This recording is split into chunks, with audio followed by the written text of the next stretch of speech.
In this video, we want to talk about complex number. Complex numbers are numbers that have real parts and imaginary parts, and they are represented or expressed as x plus yi. This is the real parts, this is the imaginary parts. We use I to denote the imaginary parts. They arise as a result of square root of negative values. If you have a square root of negative value, your calculator is going to give you error, sign error, to let you know that it is operating at the imaginary realm. So any number that is negative square root, you cannot obtain that because it cannot be on the number line. So we have what we call addition or subtraction of complex number.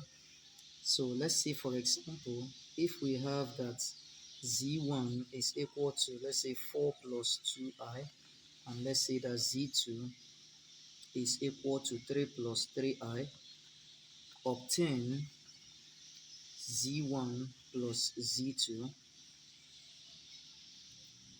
z1 minus z2, let's say z1 times z2, and also let's say z1 divided by z2. Let's begin with the first one. Whenever we have addition of two complex numbers, you cannot combine the real to an imaginary, because that's why they exist this way. This can be minus, it can be plus. So you cannot add a real value to an imaginary value. Neither can you subtract a real value from an imaginary value. So what you do is,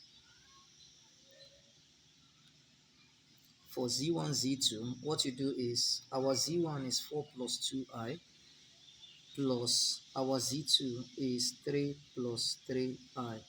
Now, these are two entities. You're going to use plus to multiply this, and it's not going to have any effect. So because of that, we just go straight and collect like terms. This real value goes to real value. This imaginary value goes to imaginary value. So what we'll have is 4 plus 3 plus 2i plus 3i. Here we have 7. Here we have 5i. So this is the addition. On the subtraction, we have z1 minus z2. What we're going to have is 4 plus 2i minus, this time around, sorry, minus z2. Our z2 is 3 plus 3i. So this minus is going to affect the sign. So what we're going to have is 4 plus 2i minus 3 times plus 3 will give you minus 3. Minus 3 times plus 3 is going to give you minus 3i. So if we can now collect like terms, we have 4 minus 3, then plus 2i. Remember, this is not multiplication. I just use the bracket to separate both entities. So we have 2i minus 3i. Here we have 1. Here we have negative 1. So negative I. So this is the subtraction. The third one is multiplication. When we are multiplying complex numbers, z1 times z2, what we need to know is that anywhere we see I squared equals minus 1. It is a rule in complex number. Probably we'll prove it in another video. So what we're going to do here is, our z1 is 4 plus 2i, multiplied by our z2 is 3 plus 3i. So we're going to use this one, multiply these two. We're also going to use this one and multiply these two. So we'll have 4 times 3 and also 4 times 3i.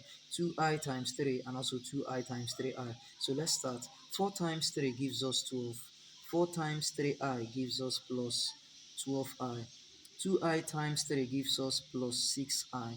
2i times 3i gives us plus 6i squared. Plus I times I gives us 6i squared. So here now we have plus 12 plus 6i.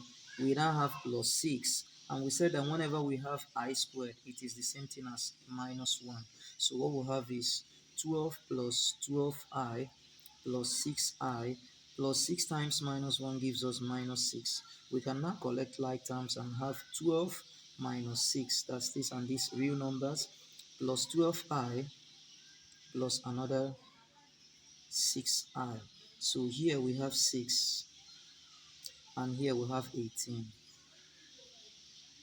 So once we arrive at x plus yi, that is our final answer, or x minus yi, then we have already, some textbooks will say a plus bi, so or a minus bi. Once we've arrived there, that is our final answer. So in trying to find the fourth one is z1 over z2. What we need to do is we first of all place it. Our z1 is 4 plus 2i over our z2 is 3 plus 3i. So we rationalize. So rationalizing means multiplying both the numerator and the denominator with a complex number of the with a conjugate, I beg your pardon, with a conjugate of the denominator.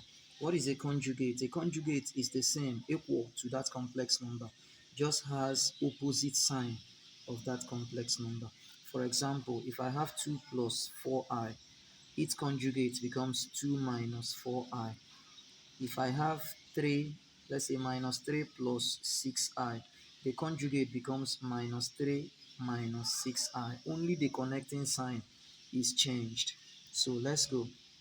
We have 4 plus 2i over 3 plus 3i multiplied by the conjugate of the denominator, which is 3 minus 3i over 3 minus 3i. Then we can now work it out as a multiplication.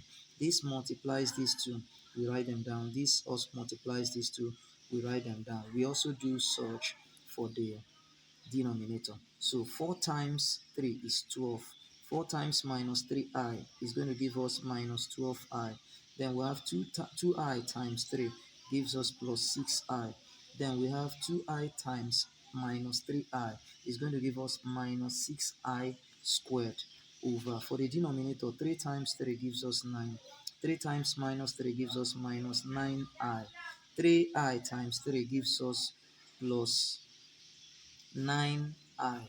Then 3i times minus 3i gives us minus 9i squared. Now, because I squared is minus 1, we're going to have 12 minus 6 times minus 1 gives us plus 6. So plus 6, collecting like terms. Then the i's follow, minus 12i plus 6i. We do the same for denominator because this and this will cancel out. Then we have 9 and 9. This is minus 9 times minus 1 will give you plus 9. So we're going to have, here is 18, and here we're going to have negative 6i. So over 18, you can see we can split and have 18 over 18 minus 6i over 18. Now here 18 can go and you have 1 minus, here 3 can go, or even 6 can go. 6 will give you 1 and into 18 will give you 3. So we have 1 over 1, 1 over 3, I, or I over 3. So this is the answer, x plus or minus yi. So do not forget to subscribe to my channel.